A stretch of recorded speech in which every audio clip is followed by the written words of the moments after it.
안녕하십니까, 한석영 교수입니다. 여러분과 계속해서 디지털 마케팅에 대해서 나누고 있습니다. 저번 시간에는 우리 소셜 마케팅에 대해서 컨텐츠 마케팅 어떻게 해야 될지에 대한 여러 가지 전략들이 있고, 컨셉츄얼하게 개념적으로 페이드 미디어, 언드 미디어, 오온드 미디어 이런 이야기도 했고, 또 ACT 방법론을 통해서 어떻게 고객을 유입하고 충성 고객을 만들겠지, 3 쿠션 전략도 얘기했고, 다양한 얘기를 했습니다. 자, 오늘은 디지털 마케팅의 영역 중에 이제 모바일 마케팅, 휴대폰으로 우리가 마케팅하는 거에 대해서 모바일 마케팅이라고 통상적으로 좀 이렇게 이야기를 했는데, 모바일 마케팅 안에 어떤 종류가 있으며 그 안에서 어떻게 해야 될지 좀 예를 보면서 여러분도 이걸 응용하면 좀 좋을 것 같아요. 그래서 모바일 마케팅에 대해서 오늘 조금 나눠보겠습니다. 자, 모바일 마케팅의 이해. 자, 벌츠월드 똑같은 얘기 계속 반복하지만 벌츠월드는 여러분 계속 고찰하고 공부를 좀 해보셔야 됩니다. 자, 벌츠월드의 플랫폼 특징 다시 한번 정리를 합시다. 소프트웨어적 플랫폼이고요. 리얼 월드와 비교할 수 없는 쉽고 빠르게 구축할 수 있습니다. 하드웨어적인 것이 아니기 때문에. 이거 리얼월드에서 플랫폼보다 더 많은 사람들이 몰릴 수 있죠. 지역의 경계가 없기 때문에. 또 리얼월드의 플랫폼의 경제 속도보다는 또 빨라요. 손가락 클릭의 속도가 빨라요? 아니면은 직접 가서 이렇게 피지컬 월드처럼 이렇게 행동하는 게 더 빠르겠습니까? 벌추월드에서는 리얼월드보다 쉽게 플랫폼을 만들 수 있는 장점이 있어요.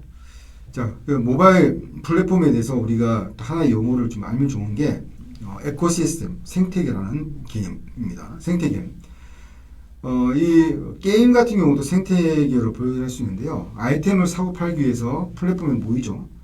리니지 같은 경우는 진짜 게임을 갖다가 돈 주고 사고 서로 거래하기도 하고 되게 획기적인 그런 게임입니다. 게임 리니지는 MMORPG라는 게임인데 이게 Massive Multiplayer Online Role Playing 게임이라서 대규모 다중 사용자 온라인 롤 플레잉 게임인데요. 전 세계 많은 게임 플레이들이 동시 접속해서 같이 게임을 즐기는 형태입니다. 자, 자신이 선택한 캐릭터를 레벨업 시켜서 전출력을 높이기 위해서 아이템을 구매해야 되고, 아이템을 구매하는 상점은 또 게임 안에 있어요. 이게 벌추월드에 눈으로 이렇게 볼 수는 있지만 잡히진 않지만 실제로 있는 가상세계입니다. 많은 사람들이 자기의 캐릭터를 가지고 함께 모여서 게임을 즐기고 그 안에서 물건을 사고 판다. 이 게임 자체가 플랫폼 요소가 되는 거죠.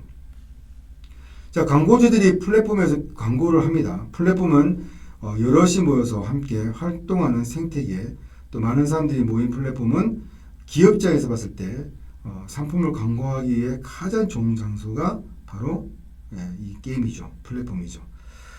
자, 광고주들이 플랫폼 안에서 광고를 하는 것 또한 생태계로 볼 수가 있습니다.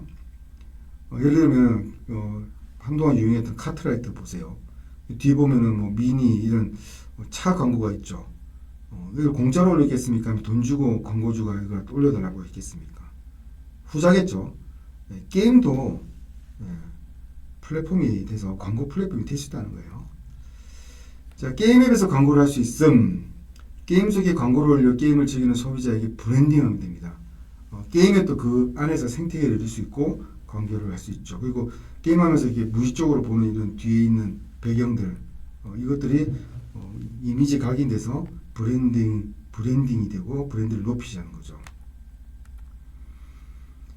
자, 모바일 플랫폼의 특징 중에 하나, 필요와 필요의 만남.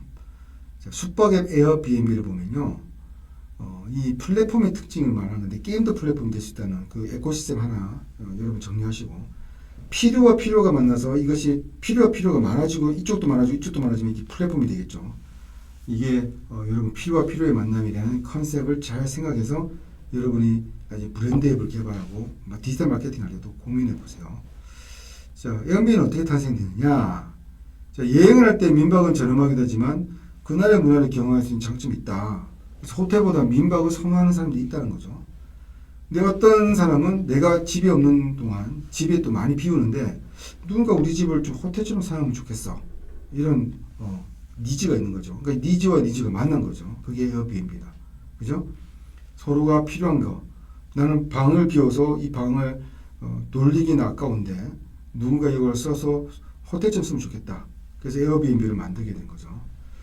이게 좀 오래된 자료지만 2016년 기준 전 세계 호텔의 가장 큰 가치를 가지는 힐튼 호텔보다 더 가치가 높아졌어요. 에어비앤비가. 자, 모바일 플랫폼의 또 세 번째 특징이 임대료라는 개념입니다. 임대료. 공급자는 소비자에게 이렇게 원사이드 플로우죠. 한 번에 공급돼서 이렇게 물건을 준다든지 같이 주는 게 다인데, 이 플랫폼 방식은 이렇게 공급자가 소비자가 주는 이게 아니라 공급자 무더기, 소비자 무더기, 운동장 딱 주면서 여기 들어와. 그래서 여기서 같이 생태계를 같은 거예요. 생태계를 이뤄서 같이 어울리고 살아. 근데 국가가 세금 거듯이 야 여기 세금은 내야 돼. 이게 바로 임대료 개념입니다. 플랫폼 방식이. 자, 플랫폼을 만드는 사람들은 상품 자체에 직접 관여를 안 합니다. 에어비앤비 같은 경우는 뭐 어떤 하와이 호놀룰루에 있는 민박집 그걸 직접 자기가 업로드하고 그거 같은 관여 안 합니다. 그 사람이 하는 겁니다. 그 민박을 내고 싶은 사람이.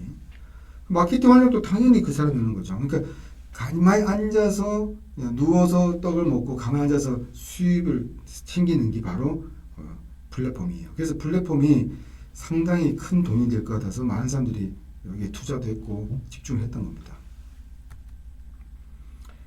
자, 그래서 여러분 에어비앤비 입장에서는요, 상품 자체에 대해서는 그 사람들이 하기 때문에 에어비앤비가 하는 거는 딴 거 없어요. 생태계 전체를 파는 거예요. 그 가치를 주는 거예요. 공급자, 소비자, 니즈가 있는 사람들에게 그 가치를 자꾸만, 마케팅이 중요한 내용 중에 가치라는 게 있잖아요. 가치를 계속 알리는 거죠.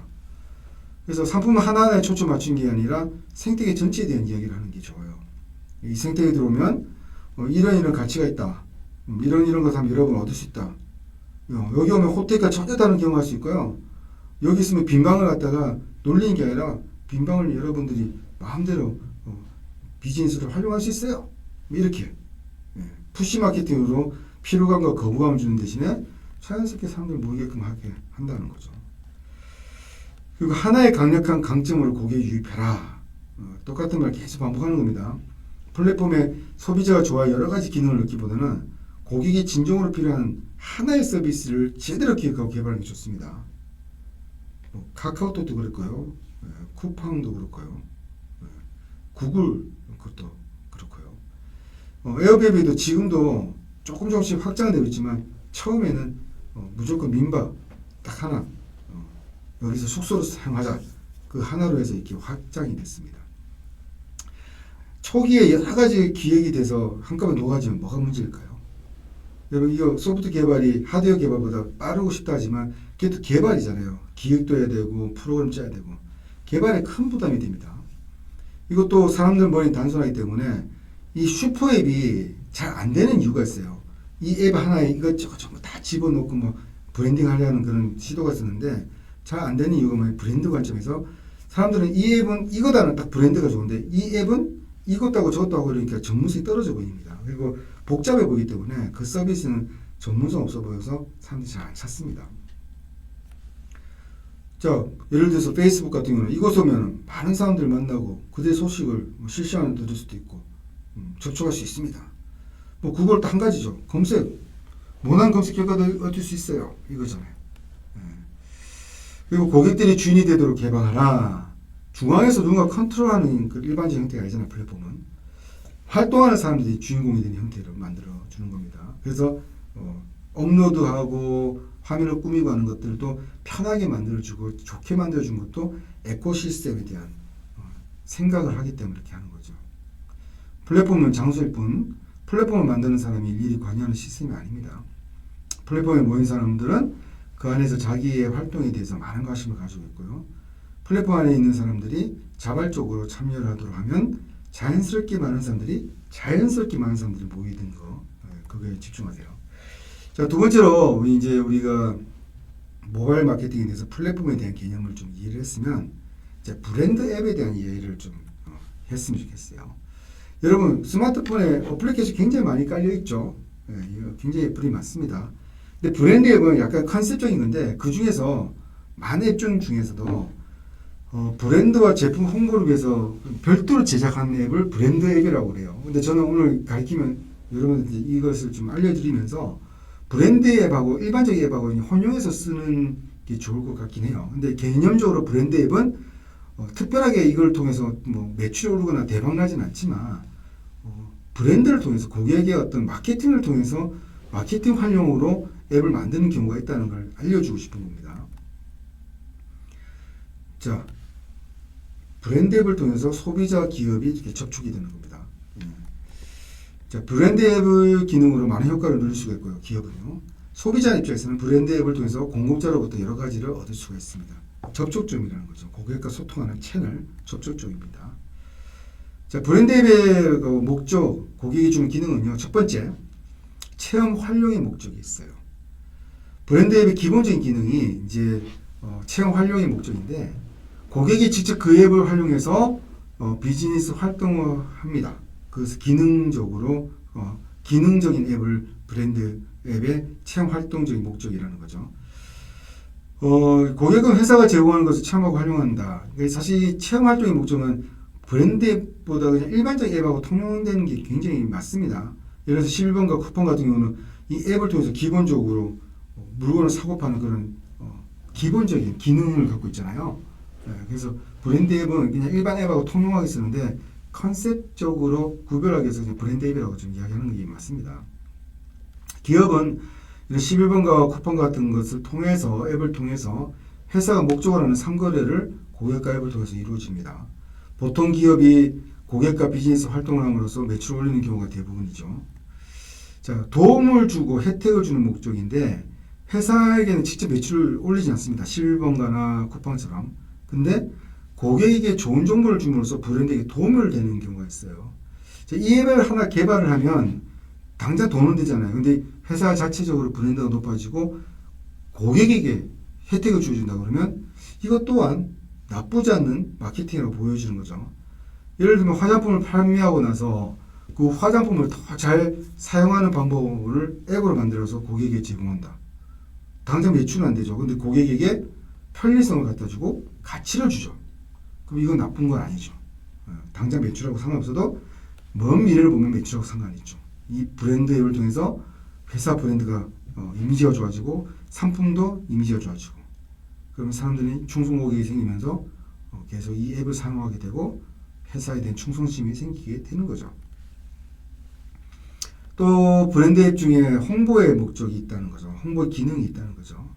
모바일 앱은 회사와 상품의 홍보에 큰 역할을 하게 됩니다. 자, 앱 안에서 다른 상품을 홍보하는 기능을 하는 경우가 있어요. 모바일 앱을 사용하다 보면 앱 안에 광고가 뜨죠.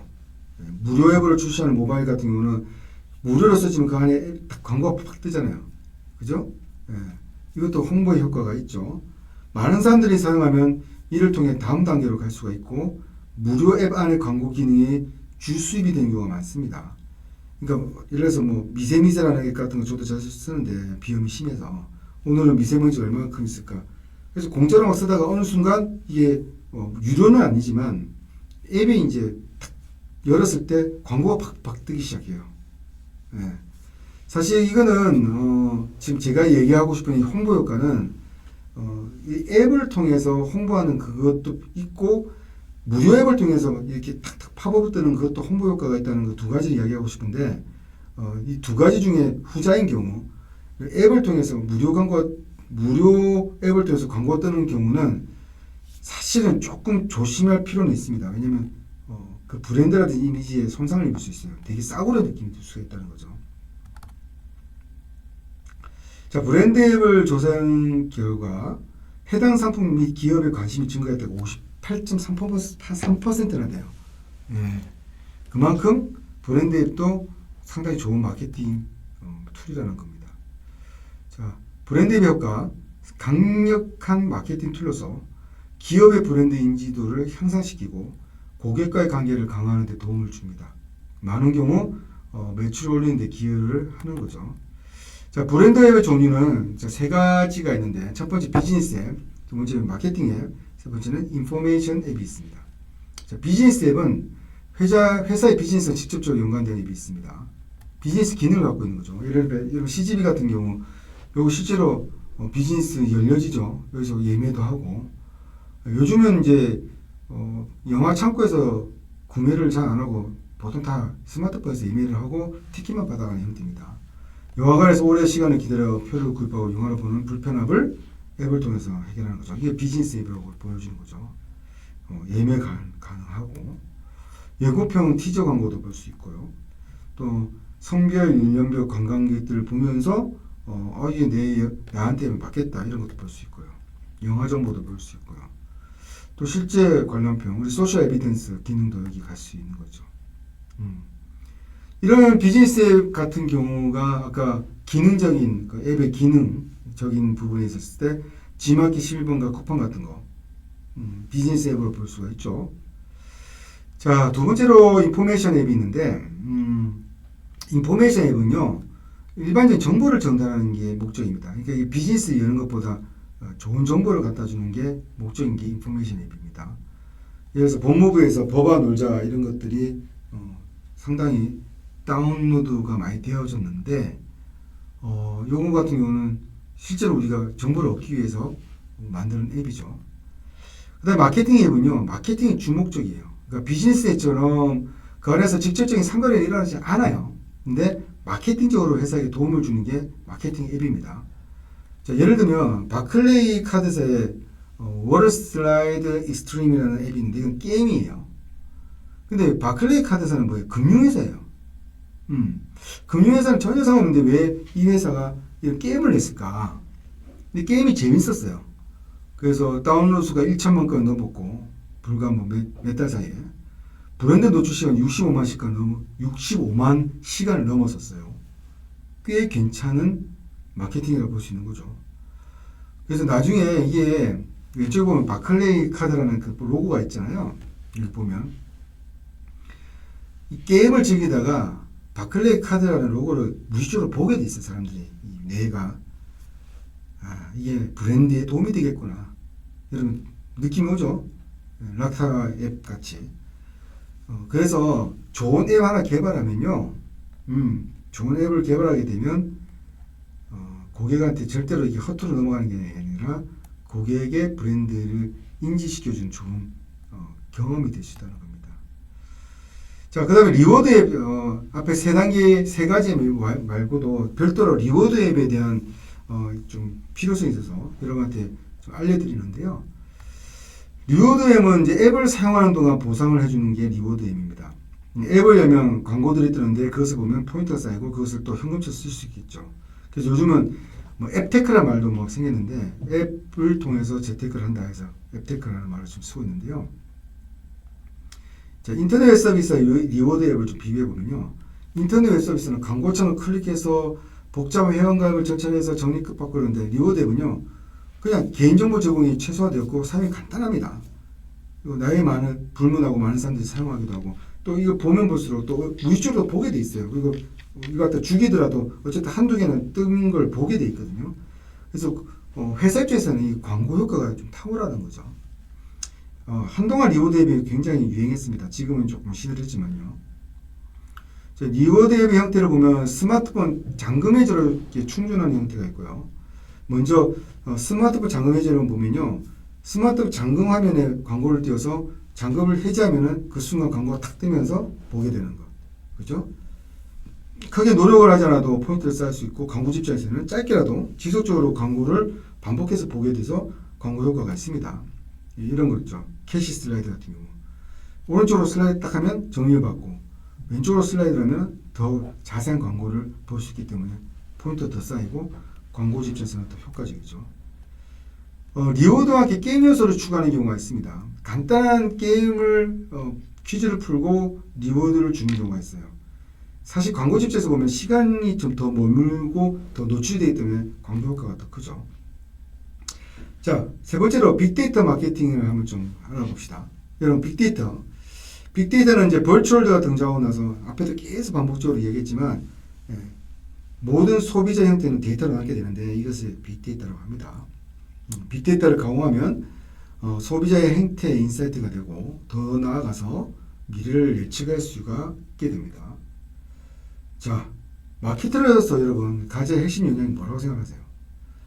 자, 마케터는 돈을 쓰는 부서입니다. 그리고 돈을 쓰게 되면 이것이 어떻게 효과가 날지를 다 시뮬레이션하고 상상을 동원해서 품평이라고 해서 내는 건데 마케팅의 이 기능 중에 하나 중요한 것이 포캐스팅, 예측하는 기능이에요. 포캐스팅의 훈련을 많이 하다 보면 저는 되게 좋아하는 말인데 포캐스팅이 반복이 되면 이제 인사이트가 생겨요. 인사이트는 진짜 중요합니다. 여러분 앞으로 인생을 살 때도 인사이트가 중요하고 회사에서도 인사이트가 있는 직원을 상당히 선호를 하죠. 근데 마케팅이 상당히 애매모호한, 측정하기도 애매모호하고 마케팅 성과를 어떻게 될지도 궁금하고 이 돈을 쓰는 부서이기 때문에 이게 하면은 제대로 될지 안 될지 되게 사람들이 걱정을 많이 하는데 이제는 이 스마트폰으로서 모든 것들이 앱을 쓰고 그 안에 내용도 저장이 되고 이걸 통해서 다시 마케팅하는 그런 시대가 왔기 때문에 이제는 모호한 마케팅이 아니라 빅데이터를 활용한 정확한 마케팅이 될 수가 있다는 거죠. 그래서 빅데이터가 요즘 중요하고 뜨고 있다는 거죠. 그리고 인공지능 하신 분들은 저도 인공지능 전문가지만 인공지능은 사실은 이런 디지털 마케팅이라든지 서비스라든지 이런 밸류를 창출하는데 이것이 기획이 되고 서비스가 연결 안 되면 빅데이터 자체, 인공지능 자체가 가비지, 쓰레기가 되는 거죠. 열심히 뭐 안에 데이터 분석하고 좋겠는데 이게 우리하고 동떨어져 있다. 그럼 기술대로 끝나는 거예요. 그래서 요즘에는요, 이 의사도 요즘 코딩하면서 그런 판독을 하고 이 사람이 암인지 폐결핵인지 이렇게 하는 여러 가지 융합적인 시대가 됐잖아요. 여러분도 인문학자든지 공학자든지 상관없이 이 디지털 마케팅에서 관심을 주고 인공지능도 이제 진입장벽이 낮아졌습니다. 사회학자들, 인문학자들도 파이썬 잘 다려서 그걸 통해서 리포트를 쓰고 논문 쓰고 막 그래요. 그래서 요즘 융합적인 시대입니다. 디지털 마케팅이 융합이듯이. 그래서 빅데이터 응용 분야가 무엇인지 어떤 사례를 있는지 살펴볼 필요가 있고 이를 바탕으로 현장에서 빅데이터를 활용한 디지털 마케팅을 창의적으로 볼 수가 있어야 됩니다. 데이터 그 자체가 중요한 게 아니라 이걸 어떻게 활용해서 어떻게 가야 될지. 그래서 빅데이터의 디지털 팩트, 이 데이터를 보면 이것이 어떤 것이 연결되고 어떤 인문학적으로 연결되는 그 서비스를 기획할 줄 알아야 된다는 거죠. 자, 빅데이터 등장을 뭐 그냥 후딱 하면 빨리 훑어볼게요. 뭐 다 아는 내용이지만 참고사항으로 다시 한번 얘기를 하겠습니다. 스마트폰이 등장하면서 빅데이터가 쌓이게 된 겁니다. 24시간을 들고 있잖아요. 그러면 그 안에서 있는 모든 것들이 그냥 데이터로 그냥 쏟아지게 돼 있어요. 예. 위치 데이터 있죠. 문자 데이터, 음성 데이터 다 기록에 남게 되어 있습니다. 그리고 두 번째로는 하드웨어가 싸졌어요. 여러분 옛날 1GB가 1980년대 얼마인지 아세요? 1000만달러였어요. 근데 지금 2010년대, 2020년대 더 떨어졌죠.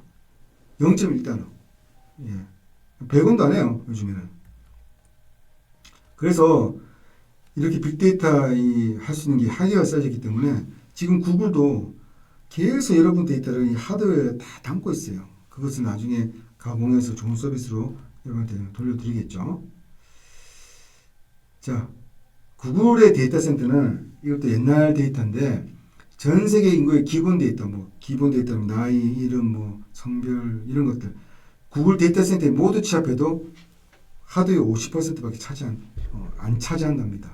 그만큼 하드웨어가 싸졌고 방대한 데이터 센터를 갖고 있다는 거죠. 자, 두 번째로는 빅데이터가 하드웨어만 있어서 데이터 말면 뭐합니까? 그걸 갖다가 처리하는 그런 소프트웨어가 업그레이드 돼야 되죠. 근데 빅데이터 등장의 요소 중에 하나가 소프트웨어 기술이 엄청나게 발달되어 있습니다. 그 중에서도 인공지능. 요즘 챗GPT 써보면 알겠지만 놀랍죠?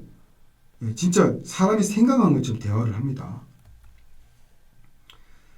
자, 빅데이터의 디지털 팩트는 고객 입장에서의 이 기술의 효용을 이야기하는 거잖아요. 자, 빅데이터의 디지털 팩트를 한번 살펴봅시다. 네, 맞춤형 서비스를 할 수 있어요. 그게 정말 큰 디지털 팩트입니다. 예. 자, 이런 거 동영상을 보여주면 좋겠는데 지금 동영상 다음에 기회가 있으면 제가 이걸 좀 업로드하든지 보여드리겠지만 이걸 유튜브에 한번 찾아보면 이런 동영상이 있습니다. 이 디지털 사이니지 같은 거울인데요. 그 거울에 딱 서 있으면요, 탁탁 움직이면 내가 원하는 옷을 내 얼굴 그대로 입고 몸에 옷이 이렇게 탁 바뀌어 입어요. 와, 엄청 편리하겠죠. 예, 여기에 대한 디지털 팩트가 뭔지 여러분 고민해보세요. 얼마나 좋은 디지털 팩트인지 찾아보세요. 써보세요. 자, 이 거울 통해서 어떤 정보가 흘러올까? 자, 이 마법 같은 이 거울, 디지털 거울이 전 매장으로 깔려 있으면요, 어때요? 너무 좋겠죠? 왜 고객 입장에서는 피팅룸 가가지고 기다리고 옷 갈아입고 뭐 피곤하지만 탁탁 그 옷이 바뀌면서 빨리빨리 내 맞는 그런 옷을 고를 수가 있잖아요. 근데 그 뒤에 센서가 있어가지고 고객의 이미지나 이런 것들 전부 다 카메라가 캐치를 한다면 고객 입장에서는 어떤 데이터를 가져올 수 있죠? 고객의 키, 고객의 얼굴 유형, 고객의 머리색 이런 것들 전부 다 오기 때문에 이 사람의 이런 형태의 얼굴이 이런 머리 길이 이런 머리 색깔인 사람들이 이런 옷을 잘 입더라. 그래서 레코멘드 서비스도 있을 거예요. 그죠? 이런 걸 통해서 전국 매장에 설치한 전국에 있는 데이터를 다 끌고 모아서 좋은 추천 서비스, 할인 서비스 이런 것들 할 수 있잖아요. 아까 이야기한 것처럼 고객님과 비슷한 키, 비슷한 얼굴, 머리 색깔 이걸 있는 사람들은 이런 옷을 자주 입습니다 하고 레코멘드 서비스를 줄 수 있죠. 그러면서 20% 쿠폰을 다 발행하면 안 사고는 못 be겠죠. 이게 바로 풀마케팅이라는 거죠. 풀마케팅. 고객의 성향을 분석을 해서 마케팅하는 거. 그래서 사람들이 무조건 사게 돼 있습니다. 거의 다 사게 돼 있어요. 굉장히 좋은 마케팅 방법론이죠. 자, 요 부분은 그냥 빨리 넘어갈게요. 좀 약간 기술적인 부분이라서. 자, 디지털 마케터는요, 인문학적인 정보를 가지고 이것을 어떻게 가공해서 어떻게 다시 서비스로 승화를 시킬 것인지 그 부분에 대해서 좀 고민하시면 되는 겁니다. 안에 뭐 데이터를 분석한다든지 이런 것들은 공학도가 하는 부분이에요. 그래서 빅데이터에서 마케팅에서 마케팅 역할은요, 이 아까 여기서 보여줬던 것처럼 디지털 팩트를 가지고 어떻게 가공을 해서 어떻게 좋은 정보를 줄지, 어떻게 가공을 해서 좋은 정보를 또 좋은 가치를 고객이 줄지 그거에 대해서 집중하는 거죠. 그래서 나머지 데이터에 대한 부분 이런 것들은 공학도한테 주고 알고리즘 공학도에 주지만 그 공학도에 주기 전에 이 서비스 기획은 누가 해야 된다? 디지털 마케터가 해야 되는 겁니다. 자, 오늘은 이 브랜드 앱에 대해서 이야기했고 빅데이터 마케팅에 대해서 이야기해서 이 앱을 통해서 어떻게 마케팅이 될 것인지 풀마케팅에 대한 이론을 조금 공부했는데요. 앞으로 여러분들이 무궁무진합니다. 이것을 잘만 활용하면요 엄청난 디지털 마케터로서 성공할 수가 있습니다. 자, 오늘도 수고 많으셨고요. 우리 다음 시간에 마지막 차수 강의를 여러분과 같이 하겠습니다. 기대해 주시고 다음 시간에 뵙겠습니다. 수고 많으셨습니다.